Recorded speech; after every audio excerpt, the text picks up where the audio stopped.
ನಮಸ್ಕಾರ. ನುಡಿ ಬೆಳಕು. ವಾಸುದೇವ ನಾಡಿಗ್ ಅವರ ಪ್ರಜಾವಾಣಿಯ ಅಂಕಣ ಬರಹ ಕಂಡು ಕಂಡು ಕೇಳುವುದು. ಅಕ್ಬರ್ ಕೇಳಿದ್ದ ಪ್ರಶ್ನೆಗೆ ಉತ್ತರ ಹುಡುಕಲು ಬೀರಬಲ್ 16 ದಿನ ಕಾಣೆಯಾದ ಕತೆ ಎಲ್ಲರೂ ಬಲ್ಲರು.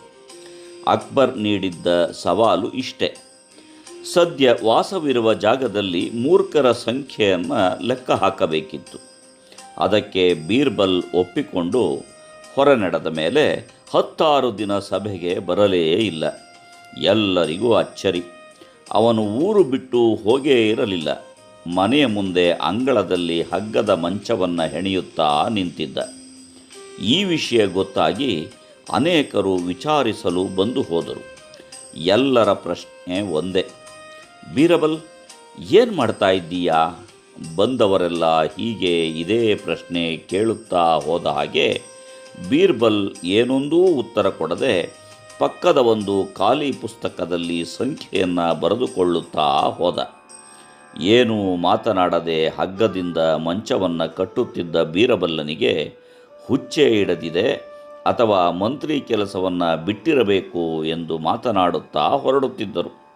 ಈ ಸುದ್ದಿ ರಾಜನವರೆಗೂ ತಲುಪಿ ಜನರ ಮಾತಿನ ಚರ್ಚೆಯ ಬಗ್ಗೆ ಕುತೂಹಲಗೊಂಡು ಅಕ್ಬರ್ ಕೂಡ ಬೀರ್ಬಲ್ ಮನೆ ಮುಂದೆ ಬಂದು ನಿಂತು ಇದೇ ಪ್ರಶ್ನೆ ಕೇಳಿದ: ಬೀರ್ಬಲ್, ಏನು ಮಾಡ್ತಾ ಇದ್ದೀಯಾ?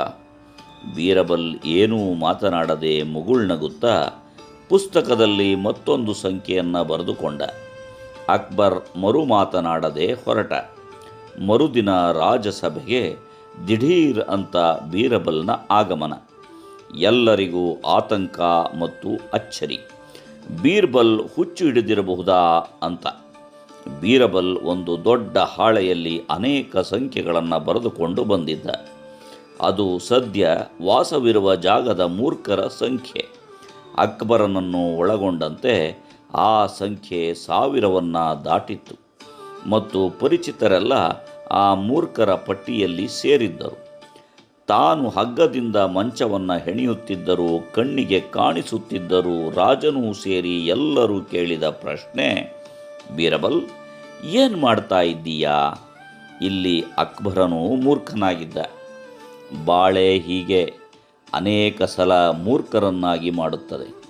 ಕಂಡು ಗೊತ್ತಿದ್ದು ಪ್ರಶ್ನೆ ಕೇಳುತ್ತೇವೆ. ಸಿನಿಮಾ ಥಿಯೇಟರ್ಗೆ ಬಂದವರನ್ನು ಸಿನಿಮಾ ನೋಡೋದಕ್ಕೆ ಬಂದ್ರಾ? ಬಸ್ಸಲ್ಲಿ ಕೂತವರನ್ನು ಊರಿಗೆ ಹೊರಟಿದ್ದೀರಾ? ಹೋಟೆಲ್ಲಿಗೆ ಬಂದವರನ್ನು ಕಾಫಿ ಕುಡಿಯೋಕ್ಕೆ ಬಂದ್ರಾ? ಅಡುಗೆ ಮನೆಯಲ್ಲಿ ಕುಕ್ಕರನ್ನು ಒಲೆ ಮೇಲೆ ಇಟ್ಟವರನ್ನು ಅಡುಗೆ ಮಾಡ್ತಾ ಇದ್ದೀರಾ? ಹೀಗೆ ಕೇಳುವ ಹಾಗೆ ಬೀರಬಲ್ಲನಾದರೂ ಏನು ಉತ್ತರ ಕೊಡಬಲ್ಲ ಪಾಪ. ಇದು ಸಹಜ ಕೂಡ. ಇದನ್ನು ಮೂರ್ಖತನ ಅಂತ ಸಾರಾಸಗಟಾಗಿ ಒರಟುತನದಿಂದ ಹೇಳಲು ಬರುವುದಿಲ್ಲ, ಹೇಳಬಾರದು ಕೂಡ. ಅಲ್ಲಿ ಒಂದು ಸಣ್ಣ ಕಾಳಜಿ, ಒಂದು ಆಸಕ್ತಿ, ಒಂದು ಸಲುಗೆ ಕೆಲಸ ಮಾಡಿರುತ್ತದೆ.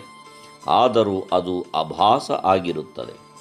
ಜನರನ್ನು ಮೂರ್ಖರನ್ನಾಗಿ ಮಾಡಿ ಹಣ ದೋಚಿಕೊಳ್ಳುವುದನ್ನೇ ಕಸುಬು ಮಾಡಿಕೊಂಡಿರುವ ಜಾಲಗಳು ಈ ಕಾಲಮಾನದಲ್ಲಿ ಅಸಂಖ್ಯಾತ. ಜೀವಮಾನದ ಹಣವನ್ನೆಲ್ಲ ಸುರಿದು ನೆಲವನ್ನು ಕೊಂಡುಕೊಳ್ಳುವ, ಮನೆ ಕಟ್ಟಲು ಹವಣಿಸುವ ಜನ ಮೂರ್ಖರಾಗುತ್ತಾರೆ. ಅನೇಕ ಉದಾಹರಣೆಗಳಿವೆ. ಇನ್ನು ಹಣದ ಆಮಿಷಕ್ಕಾಗೋ ಭಯಕ್ಕೋ ಒಳಗಾಗಿ ಸೈಬರ್ ಕಳ್ಳರ ಜಾಲದಲ್ಲಿ ಹಣ ಕಳೆದುಕೊಂಡು ಮೂರ್ಖರಾದವರ ಸಂಖ್ಯೆ ಲೆಕ್ಕಕ್ಕೇ ಸಿಗದು. ಮೂರ್ಖತನಕ್ಕೆ ನಾನಾ ರೂಪ, ಆದರೆ ಬುದ್ಧಿವಂತಿಕೆಗೆ ಒಂದೇ ರೂಪ ಅಲ್ಲವೇ? ನಮಸ್ಕಾರ. ಧನ್ಯವಾದಗಳು.